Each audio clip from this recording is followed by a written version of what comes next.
오늘 하나님 말씀 레위기 23장 33절부터 44절까지 말씀입니다. 왜 초막절을 지키라 하셨을까 생각해 보았습니다.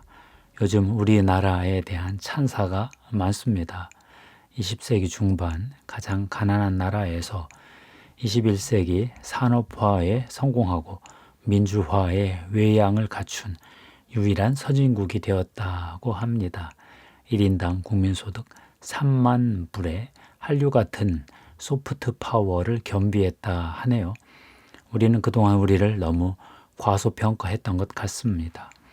반면에 한국 교회는 탄식이 많습니다. 너무나 빠르고 놀라운 성장이었는데 너무 이른 쇠퇴를 경험했다 하지요. 앞세대가 성공을 향해 달리다가 목적과 사명을 잃고 자녀 세대를 놓쳤다, 그렇게 아쉬워합니다. 이런 상황에서 최근 이런 강의를 들었습니다. 우리나라 교회는 새로운 소명을 받았다. 선진국이 된 이후에도 하나님 나라의 삶을 사는 모습을 보여주는 소명이다. 등 따시고 배부른 선진국 상황에서 어떻게 제사장 나라의 삶을 살 수 있는지 보여주어야 한다. 어떻게 이런 소명을 이룰 수 있을까요? 오늘 성경 말씀은 이에 대한 말씀입니다. 하나님은 모세를 통해 초막절 절기를 지키라고 하셨습니다. 1년 중 가장 풍성할 때인 가을 추수가 끝나는 기간에 씨를 심지도 못하던 광야 생활을 기억하라는 것인데요. 레위기 23장 42절 43절입니다. 너희는 이레 동안 초막에 거주하되 이스라엘에서 난 자는 다 초막에 거주할지니 이는 내가 이스라엘 자손을 애굽 땅에서 인도하여 내던 때에 초막에 거주하게 한 줄을 너희 대대로 알게 함이니라. 나는 너희의 하나님 여호와이니라. 하나님은 왜 초막절을 지키라 하셨을까요? 역사를 잊은 민족에게 미래는 없다는 말이 있습니다. 2010년대 초 인터넷에서 많이 떠돌던 말입니다. 당시 일본의 과거사 왜곡, 중국의 동북공정 등 주변 국가들이 동아시아 역사를 마음대로 재구성했지요. 이 말은 아직까지도 출처가 알려져 있지 않으나 여전히 쓰이고 있습니다. 역사가 중요합니다. 역사가 민족과 국가의 정체성을 세울 수 있기 때문입니다. 역사를 모르면 정체성을 세울 수 없습니다.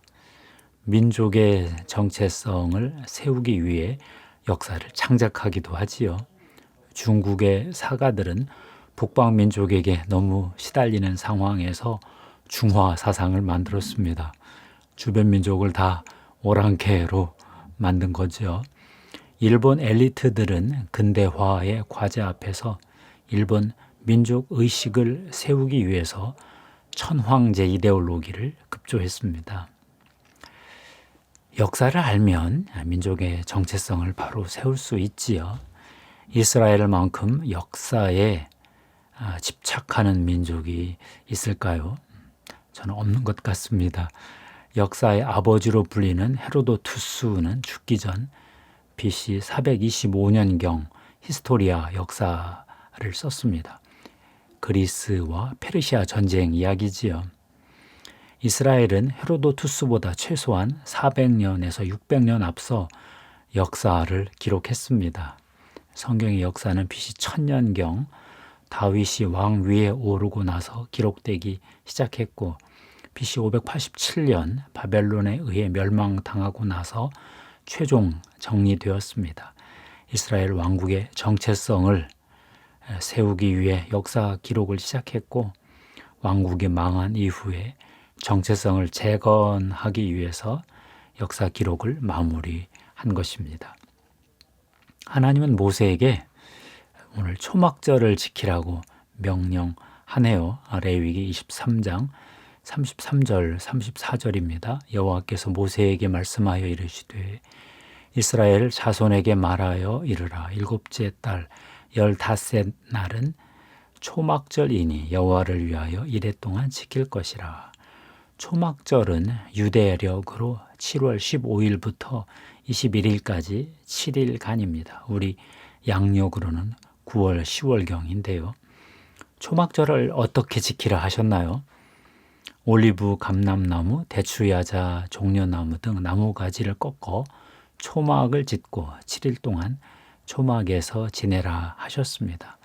레위기 23장 39절 40절입니다. 너희가 토지 소산 거두기를 마치거든 일곱째 달 15째 날부터 이레 동안 여호와의 절기를 지키되 첫날에도 안식하고 여덟째 날에도 안식할 것이요. 첫날에는 너희가 아름다운 나무 실과와 종려나무 가지와 무성한 나무 가지와 신의 버들을 취하여 너희의 하나님 여호와 앞에서 이레 동안 즐거워할 것이라. 왜 초막절을 지키라 하셨나요? 하나님이 광야에서 이스라엘을 인도할 때에 초막에 거주한 것을 알게 하라 하셨습니다. 레위기 23장 42절 43절이지요.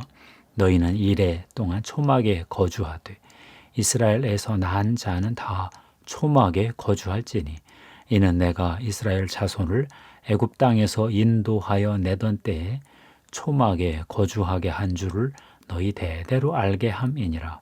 나는 너희의 하나님 여호와이니라. 풍성한 가을 추수 기간에 오히려 40년 광야 생활의 고생을 기억하고 하나님이 광야에서 인도해 주신 그 풍성한 은혜를 자손과 나누라는 뜻입니다. 모세는 신명기에서 이스라엘 백성에게 광야 생활의 의미를 먼저 전해 주었습니다.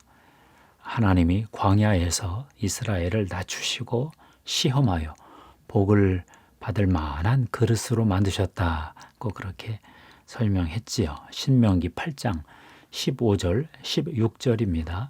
너를 인도하여 그 광대하고 위험한 광야 곧 불뱀과 전갈이 있고 물이 없는 간조한 땅을 지나게 하셨으며 또 너를 위하여 단단한 반석에서 물을 내셨으며 네 조상들도 알지 못하던 만나를 광야에서 네게 먹이셨나니 이는 다 너를 낮추시며 너를 시험하사 마침내 네게 복을 주려 하심이었느니라. 그리고 모세는 이에 더해서 두 가지 가능성을 경고했습니다. 자기 힘으로 재물을 얻었다고 자랑하지 마라. 여호와를 잊어버리고 다른 신들을 따라가지 마라. 고난의 때 하나님이 도우신 역사를 기억하면 하나님이 부르신 목적을 이룰 수 있습니다.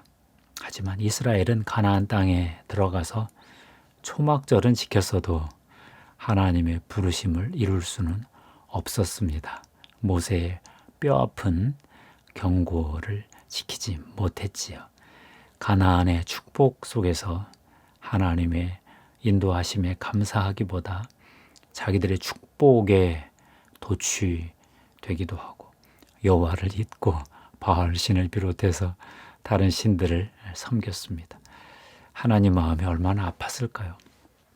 예수님도 그러셨습니다. 요한복음 7장을 보면 예수님이 초막절에 은밀하게 갈릴리에서 예루살렘으로 올라가신 그런 이야기가 나옵니다.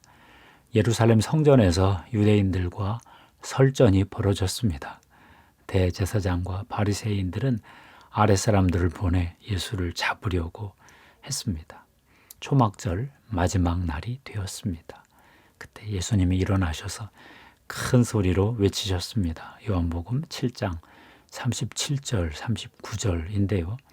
누구든지 목마르거든 내게로 와서 마시라. 나를 믿는 자는 성경의 이름과 같이 그 배에서 생수의 강이 흘러 나오리라 하시니 이는 그를 믿는 자들이 받을 성령을 가리켜 말씀하신 것이라. 예수께서 아직 영광을 받지 않으셨으므로 성령이 아직 그들에게 계시지 아니하시더라. 예수님은 유대인들이 초막절을 형식적으로 지키는 것에 마음이 아프셨던 것 같습니다. 그래서 큰 소리로 외치신 거죠. 너희들이 초막절을 지킨다고 모였으나 아버지 하나님께 감사하는 마음이 없구나. 그렇게 탄식하신 것 같습니다. 우리는 어떨까요? 예수 그리스도가 십자가에서 나를 위해 당신의 목숨을 희생하는 신 것이 믿어지지 않는 한 진정한 초막절의 감사는 이루어지지 않겠지요.